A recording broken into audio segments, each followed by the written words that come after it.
ತುಮಕೂರು ಜನರಿಗೆ ನೀರಿನ ಕಂಟಕ ದೂರ.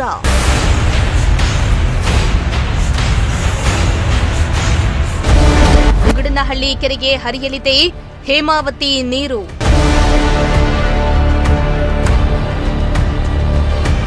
ಕಳೆದ ಕೆಲ ದಿನಗಳಿಂದ ತುಮಕೂರು ಜಿಲ್ಲೆಗೆ ನೀರಿನ ಕಂಟಕ ಶುರುವಾಗಲಿದೆ ಅನ್ನೋ ಆತಂಕ ಶುರುವಾಗಿದ್ದು ಜನರಲ್ಲಿ ಆತಂಕ ಹೆಚ್ಚಾಗಿದೆ.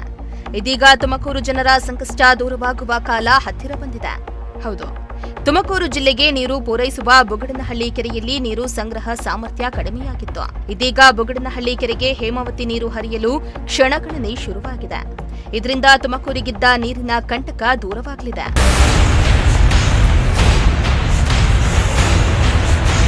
ಹೌದು, ಬುಗಡನಹಳ್ಳಿ ಕೆರೆಗೆ ಹೇಮಾವತಿ ನೀರು ಹರಿಯಲು ಕ್ಷಣಗಣನೆ ಶುರುವಾಗಿದ್ದು, ನೀರು ಹರಿಯುವ ಬೆನ್ನಲ್ಲೇ ಅಲರ್ಟ್ ಆದ ತುಮಕೂರು ಪಾಲಿಕೆ ನಾಲೆಯ ಸ್ವಚ್ಛತಾ ಕಾರ್ಯಕ್ಕೆ ಮುಂದಾಗಿದೆ. ಹೇಮಾವತಿ ಡ್ಯಾಂನಿಂದ ಸರಾಗವಾಗಿ ನೀರು ಹರಿಸುವ ಸಲುವಾಗಿ ಸ್ವಚ್ಛತಾ ಕಾರ್ಯ ಮಾಡಲಾಗ್ತಾ ಇದೆ. ಸ್ವಚ್ಛತಾ ಕಾರ್ಯವನ್ನ ಖುದ್ದು ಪಾಲಿಕೆ ಕಮಿಷನರ್ ಶುಭಾ ಬಿ ಅವರು ವೀಕ್ಷಣೆ ಮಾಡಿದ್ರು. ಈ ವೇಳೆ ಮಾತನಾಡಿದ ಪಾಲಿಕೆ ಆಯುಕ್ತೆ ಶುಭಾ ಬಿ ಅವರು, ಜಿಲ್ಲಾ ಉಸ್ತುವಾರಿ ಸಚಿವ ಡಾ ಜಿ ಪರಮೇಶ್ವರ್ ನಿರ್ದೇಶನದಂತೆ ನೀರು ಹರಿಯುವ ಚಾನಲ್ ಹಾಗೂ ಕೆರೆಗೆ ನೀರು ಸೇರಿಸುವ ಜಾಗದಲ್ಲಿ ಸ್ವಚ್ಛತಾ ಕಾರ್ಯ ಮಾಡಲಾಗ್ತಾ ಇದೆ. ಶೀಘ್ರವೇ ತುಮಕೂರಿನ ಬುಗಡನಹಳ್ಳಿ ಕೆರೆಗೆ ನೀರು ಹರಿಯಲಿದೆ. ಮುಂದಿನ ವಾರದೊಳಗೆ ಹೇಮಾವತಿ ನೀರು ಹರಿಯುವ ಸಾಧ್ಯತೆಯಿದ್ದು, ಮೇ 20ರವರೆಗೆ ತುಮಕೂರು ನಗರಕ್ಕೆ ನೀರಿನ ಸಮಸ್ಯೆ ಕಾಡೋದಿಲ್ಲ ಎಂದು ತಿಳಿಸಿದ್ದಾರೆ. ಸರ್, ಈಗ ನಾವು ತಾವು ನೋಡ್ಬೋದು ಹಿಂದೆಗಡೆ ನಮ್ಮ ಎಲ್ಲ ಏನು ವೀಡ್ಗಳೆಲ್ಲ ಬೆಳ್ಕೊಂಡಿದೆ, ಅದನ್ನೆಲ್ಲ ಫಸ್ಟ್ ನಾವು ಪೂರ್ವ ತಯಾರಿಗೆ ಅಂತಲೇ ನಾವು ಇಲ್ಲಿಗೆ ಬಂದು ಇವತ್ತು ಚೆಕ್ ಮಾಡ್ತಾ ಇದ್ದೀವಿ. ಇದು ನಮಗೆ 3 ದಿವಸದಿಂದನೂ ನಾವು JCB ಇಂದ ಕ್ಲೀನ್ ಮಾಡಿದ್ದೀವಿ. ತಾವು ನೋಡ್ಬೋದು, ಲಾಸ್ಟ್ ಟೈಮ್ ಇಲ್ಲಿಗೆ ಬರೋಕ್ಕೆ ಆಗ್ತಿರ್ಲಿಲ್ಲ, ಈಗೆಲ್ಲ ಅದನ್ನು ಕ್ಲೀನ್ ಮಾಡಿಸಿದ್ದೀವಿ. ಚಾನಲ್ ನಮಗೆ ಎಲ್ಲಿಂದ ಶುರುವಾಗುತ್ತೋ ಅಲ್ಲಿಂದನೂ ಮತ್ತು ನಮ್ಮ ಏನು ಈಗ ನೀರು ಬರೋವಂಥ ಜಾಗನ ಅತಿ ಸ್ವಚ್ಛವಾಗಿ ಇಟ್ಕೊಳ್ಳೋದು ನಮ್ಮ ಒಂದು ಮೇಯ್ನ್ ಮೋಟೋ ಆಗಿರೋದ್ರಿಂದ ಫಸ್ಟ್ ಅದನ್ನು ನೀಟ್ ಬಿಡಬೇಕು ಅಂತ ನಾವು JCB ಬಿಟ್ಟಿದ್ದೀವಿ. ಇನ್ನೂ 3 JCB ಬರ್ತಾ ಇದೆ. ಕ್ಲೀನನ್ನು ಸಹಿತ ನಾವು ಚೆನ್ನಾಗಿ ಮಾಡ್ತೀವಿ. ಯಾವಾಗ ಬರುತ್ತೆ ಮೇಡಮ್? ನಮಗೆ ಮಾನ್ಯ ಜಿಲ್ಲಾ ಸಚಿವರು ಬಂದು ನೋಡ್ಕೊಂಡು ಹೋಗಿ ಈಗಾಗಲೇ ಹಾಸನ ಜಿಲ್ಲಾ ಸಚಿವರವ್ರಿಗೆ ಮಾತಾಡಿದ್ದಾರೆ. ಈ ವೀಕ್ ಎಕ್ಸ್ಪೆಕ್ಟೆಡ್ ಇದೆ ನಮಗೆ. ನಮ್ಮದು 54 MCFT ಅಂತ ನೀರೂ ಇವಾಗ ನಮಗಿದೆ. ನೆನೆ ಮಳೆಯಿಂದನೂ ಒಂದು ಸ್ವಲ್ಪ ಇನ್ಲೆಟ್ ಬಂದಿರ್ಬೋದು. ಅದರ ನಂತರ ನಮಗೆ ಈಗ ಮೇ 1st ವೀಕ್ವರೆಗೂ ನಾವು ಈ ನೀರನ್ನು ನಾವು ಜನಕ್ಕೆ ಬಿಡ್ತೀವಿ. ಮತ್ತು ಇಲ್ಲಿ ಮಡ್ಡಿ ನೀರು ಅಲ್ಲಿಗೆ ಬರದೇ ಇರೋ ರೀತಿಯಲ್ಲಿ ನಾವು ಈಗ PNR ಪಾಳ್ಯದಲ್ಲೂ ಹೋಗಿ PSC ಕ್ಲೋರಿನ್ ಇದರದ್ದು ಸ್ಟಾಕ್ನ ಬಗ್ಗೆ ಇವತ್ತು ಬೆಳಗ್ಗೆಯಿಂದ ನಾವು ಚೆಕ್ ಮಾಡಿದ್ದೀವಿ. ಇದೆ, ಸಾಕಷ್ಟು ಇದೆ. ನೀರು ಬಂದ ತಕ್ಷಣವೇ ಭಾಳಷ್ಟು PACನ ಕ್ಲೋರಿನ್ ಮಾಡಿ ನಂತರ ಪಬ್ಲಿಕ್ಕಿಗೆ ಬಿಟ್ಟು ಅಲ್ಲಿಂದ ಟೆಸ್ಟು ಸಹಿತ ಮಾಡ್ತೀವಿ. ನೀರಿನ ಶುದ್ಧತೆ ಹೇಗಿದೆ, ಕುಡಿಯೋ ಯೋಗ್ಯತೆ ಇದೆ ಅನ್ನೋದೆಲ್ಲ ಚೆಕ್ ಮಾಡ್ತೀವಿ. ಈಗ ಎಷ್ಟಿದೆ ಮೇಡಮ್?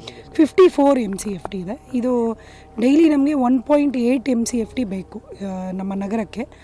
ಆ ಥರ ಕ್ಯಾಲ್ಕುಲೇಟಿವ್ ಆಗಿ ಚೆಕ್ ಮಾಡಿದ್ರೆ ನಮ್ಗೆ ಮೇ 20ವರೆಗೂ ಬರಲೇಬೇಕು ಅಂತ ಇದೆ. ಆದರೆ ಈಗಿನ ಬಿಸಿಲಿನ ತಾಪಮಾನ, ನೆನ್ನೆ ಮಳೆ ಆಯಿತು, ಆದರೆ ಈ ತಾಪಮಾನಕ್ಕೆ ಅದು ಆವಿಯಾಗದಂಥ ಸಾಧ್ಯತೆಗಳು ಇರೋದರಿಂದ ನಾವು ಮೇ 1st ವೀಕ್ ಅಂತಲೇ ಇಟ್ಕೊಳ್ತೀವಿ. ಟ್ಯಾಂಕರ್ ಇದುವರೆಗೂ ನಾವು ಟ್ಯಾಂಕರ್ ವ್ಯವಸ್ಥೆ ಬಂದೂ ಇಲ್ಲ. ಆ ಥರ ಒಂದು ಸಂದರ್ಭ ಬರಲಿಲ್ಲ. ನಾವು ಯಾವುದೂ ಟ್ಯಾಂಕರಲ್ಲಿ ನೀರು ಕೊಡ್ತಿಲ್ಲ. ನಮ್ಮದೇ ಸಫಿಷಿಯೆಂಟಾಗಿ ಮಾಡ್ತಾಯಿದ್ದೀವಿ. ಒಂದು 5 ಕಡೆ ನಮ್ಮ ಸ್ಯಾಂಪಲ್ ತೊಗೊಳ್ಳೋವಾಗಲೇ ಅದು ಕೈಯಲ್ಲಿರೋ ಒಂದು ಗಲೀಜು ಹೋಗಿ ಸ್ಯಾಂಪಲ್ಲು ನಮಗೆ ಹಾಳಾಗಿದೆ ಅಂತ 5 ಕಡೆ ನಾವು ಸ್ಯಾಂಪಲ್ನ ಮರು ಟೆಸ್ಟ್ ಮಾಡ್ತಾಯಿದ್ದೀವಿ. ಬಾಕಿ ಎಪಿಡಮಿಯಾಲಜಿಸ್ಟು ನಮ್ಮ DHO ಅವ್ರ ಆಫೀಸ್ನಲ್ಲಿನೂ ಚೆಕ್ ಮಾಡಿದ್ದಾರೆ. ನಮ್ಮ ಎಲ್ಲ ನೀರು ಕುಡಿಯಲು ಯೋಗ್ಯವಾಗಿದೆ. ಬೋರ್ವೆಲ್ ನೀರು ಕಡಿಮೆ ಆಗಿದೆ ಮೇಡಮ್ ಈ ನಗರದಲ್ಲಿ. ಹೌದು, 15 mld ನಮಗೆ ಬೋರ್ವೆಲ್ ಈಲ್ಡ್ ಆಗುವಂಥ ನೀರು. ನಮ್ಮಲ್ಲಿ 693 ಸಫಲ ಬೋರ್ವೆಲ್ಗಳು ವರ್ಕ್ ಆಗ್ತಿದ್ದಾವೆ, 18 ವಿಫಲ ಆಗಿದೆ. ಅದು ಒಂದು ವರ್ಷದಿಂದನೂ ಮತ್ತು ಮುಂಚೆಯಿಂದನೂ ಆಗಿರೋದು. ರಿಫರ್ಬಿಶ್ಮೆಂಟ್ ಮಾಡೋದಕ್ಕೆ ನಾವು ಟ್ರೈ ಮಾಡಿ ಫ್ಲಾಪು ಆಗಿದೆ. ಈಗ ಬೇಸಿಗೆ ಕಾಲದಲ್ಲಿ ಎಷ್ಟಾಗಿರ್ಬೋದು ಮೇಡಮ್ ಆ ಥರ ಅಂದಾಜು? ಈಗ ಒಂದು 2 ರಿಂದ 3 mld ಕಡಿಮೆ ಆಗಿರುತ್ತೆ. ಕಡಿಮೆ ಆಗಿದೆ. ಹಂಸಾನಗರ ಅಂತ ಮೊನ್ನೆ ಒಂದು ಕಡೆಗೆ ಹೋಗಿದ್ವಿ. ಅಲ್ಲಿ ಬೋರ್ವೆಲ್ ವಾಟ್ರು ಸ್ವಲ್ಪ ಕೆಳಗಡೆ ನೀರಿದೆ, ಬಟ್ ನಮಗೆ ಅದು ನಮ್ಮ ಕೇಸಿಂಗ್ ಪೈಪ್ ಲೈನು ಎಲ್ಲ ಹೋಗಿ ಸ್ಟಕ್ ಆಗಿದೆ. ಹಾಗಾಗಿ ನಾವು ಅದನ್ನು ಹೇಮಾವತಿ ವಾಟ್ರಿಗೆ ನಾವು ಲಿಂಕ್ ಮಾಡಿ ಅಲ್ಲಿ ನೀರು ಕೊಡ್ತಾ ಇದ್ದೀವಿ. ಎಲ್ಲೆಲ್ಲಿ ನಮಗೆ ಕಂಪ್ಲೇಂಟ್ ಬರುತ್ತಲ್ಲ ಅದನ್ನೆಲ್ಲ ಅರೆಸ್ಟ್ ಮಾಡ್ತಾ ಇದ್ದೀವಿ. ನಾನೀಗ ಟೆಸ್ಟ್ ಮಾಡ್ತೀನಿ ಸರ್.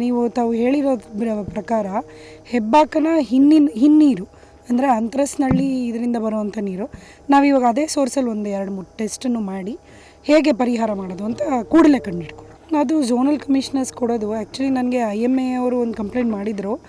ನಮ್ಮ ಇದು ಹಾಸ್ಪಿಟಲ್ಗೆ ಸ್ವಲ್ಪ ತೊಂದರೆ ಆಗ್ತಿದೆ ಅಂತ ಇಮಿಡಿಯೇಟ್ಲಿ ನಾನು ಝೋನಲ್ ಕಮಿಷನರ್ಗೆ ಮಾತಾಡಿದ್ದೀನಿ.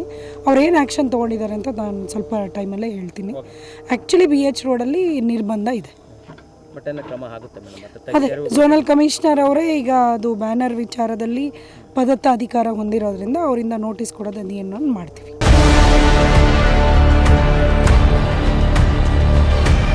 ಒಟ್ನಲ್ಲಿ ತುಮಕೂರಿನ ಬುಗಡನಹಳ್ಳಿ ಕೆರೆಗೆ ಹೇಮಾವತಿ ನೀರು ಹರಿತಾ ಇದ್ದು ತುಮಕೂರು ಜನರಿಗಿದ್ದ ನೀರಿನ ಆತಂಕ ಇದೀಗ ದೂರವಾಗಿದೆ. ಇದರಿಂದ ಜನರು ನಿಟ್ಟುಸಿರನ್ನ ಬಿಟ್ಟಿದ್ದಾರೆ. ಕ್ಯಾಮರಾ ಪರ್ಸನ್ ರಾಕೇಶ್ ಜೊತೆ ದೀಪಕ್ ಕೆಂಕೆರೆ, ಪ್ರಜಾಶಕ್ತಿ ಟಿವಿ, ತುಮಕೂರು.